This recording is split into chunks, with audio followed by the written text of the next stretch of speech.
How to start decluttering when you're feeling overwhelmed. Does the mere thought of tackling your clutter leave you feeling paralysed? You're not alone. Facing a mountain of stuff can be incredibly daunting, but fear not, decluttering doesn't have to be a Herculean task. With the right strategy and a few simple tricks, you can conquer the clutter and reclaim your space, one step at a time. Hi, my name's Rachel. I do videos about decluttering, minimalism and minimalism, and today we're talking about how to get started when we're feeling overwhelmed. The biggest barrier that most people have when decluttering is feeling overwhelmed, either by the amount that they have to do or the amount that they have to then get rid of out of their house. And that's when it can feel overwhelming, and then we quite often don't start because of that overwhelm. So let's talk about why we get overwhelmed by clutter. One of the main reasons is decision fatigue. So we know that we're going to have to make a lot of decisions when we're clearing through things, and that is a really tiresome activity, and having the strength to do that can be difficult if you know you've got lots of decision making to do. Another reason is the emotional attachment. Objects hold that sentimental value and it's hard to let go and to move on from that item.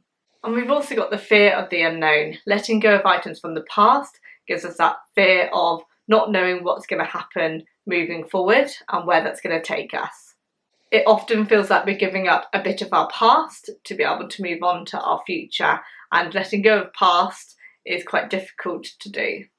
If you're enjoying this video so far, don't forget to give it a thumbs up and press subscribe if you want to see more videos about decluttering and minimalism and my no spend year. I share videos every week on my channel, and I also have a social media channel where I share little acts of decluttering and various tips and tricks as well.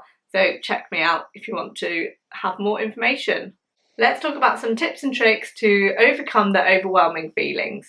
First up, you need to start small. This is exactly what my little acts of decluttering do. They are a small area to focus in on each day so that you're just chipping away and you're keeping on top of things, and you're going through various different areas within your home, and it's nice and mapped out for you. I share a monthly PDF calendar on my website declutteryourlife.co.uk, and on my social media channels I share the little daily acts of decluttering there as well, so you can check that out if you want to. Focusing on that small space will help to break it down into manageable chunks where you don't feel overwhelmed by having lots of decision making and lots of items to remove from your home. And each time you complete one of those tasks, you're going to feel that motivation to get going on another. The second tip is a touch it once rule. So when you're handling items and coming across items, have a think about that item when you come across them, and then decide whether or not it's an item that's worth keeping, whether you love it, whether it's purposeful, or if it's an item that could be removed from your home. This is going to help prevent that dreaded maybe pile of things that you're not quite sure of. If you're not sure, then immediately you keep it so that you don't have that hesitation. Tip number 3 is the timer trick. Set a timer for 15 or 30 minutes, whatever you feel is an appropriate time for you that you can carve out of your day, and just focus on decluttering whatever you can within that time frame. And there's no pressure then to have completed an area, you're just working within the frame of the timings. It's another way of chunking up some decluttering time and making it manageable so that you don't feel overwhelmed by the amount that you have to do. Tip number 4 is to do some quick win areas. So start with easy to declutter areas that you are able to do without any sentimental attachment. This could be expired medicine, old receipts, old paperwork, or unused electronics.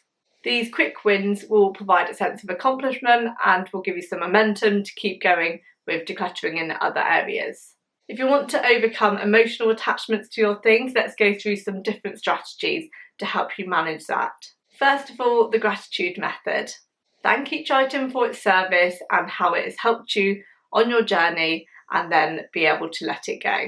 Acknowledge your memories with it, think about that item and appreciate the time that you've had with it. This is very much part of the KonMari method, so if you don't know much about that, then I highly recommend you look into that, because it's a great strategy for showing appreciation for the things that you've had, so it doesn't feel like you're decluttering an item that you feel that you haven't used as much. Actually, you probably have used it, so thank it for its time with you. Tip number 2 is the memory box solution. For sentimental items that you cannot part with because they are really important to you, then I highly recommend a memory box and having a certain amount of space that you can fill with those sentimental items. This is going to help you contain those items within a safe space, but know that you are limiting it to the amount or the size that you have given for that box. Now I want you to think beyond the physical clutter. There is other clutter that might be overwhelming to deal with, and this is definitely something that I have felt more recently, trying to go through your digital clutter. So by digital clutter, I'm meaning photos, emails, documents that you have, downloads. Try and unsubscribe from any emails as they come through each day so that it is a manageable task for you to do. And try and organise your files in a way that makes it easier for you to know what you are using and what does not need to be kept. You also want to think about unsubscribing from any marketing emails that are going to tempt you to purchase items, because that's only going to allow you to bring clutter back in, which you do not want. And you also want to think about embracing minimalism. Less is more, and it's a different approach, but it's one that should be embraced. Before buying anything new, consider whether or not it's really going to add value or have a purpose within your home, or if it's going to bring you joy. And remember that decluttering is a journey, not a destination. It's an ongoing process, and once you start to declutter and do this on a regular basis, it becomes much more manageable and less overwhelming of a task to complete. Another tip that you can do, a little bonus tip for you, is to get yourself a declutter buddy. And if you haven't watched my previous video, I will link it up here. But a declutter buddy is a great way to keep you motivated and accountable for your decluttering actions, and it can help reduce the overwhelming feeling of going through the clutter. Hopefully with these tips and tricks you will feel less overwhelmed as you work through those spaces within your home. Remember to use those strategies to help support your building of resilience when decluttering, and you will start to work through that clutter mountain. I hope you've enjoyed this video. Let me know in the comments how you get on with these strategies, and if you have your own bonus tips to add to our community below, and then we can all help each other out when decluttering. And I shall be back for more videos soon. Take care. Bye.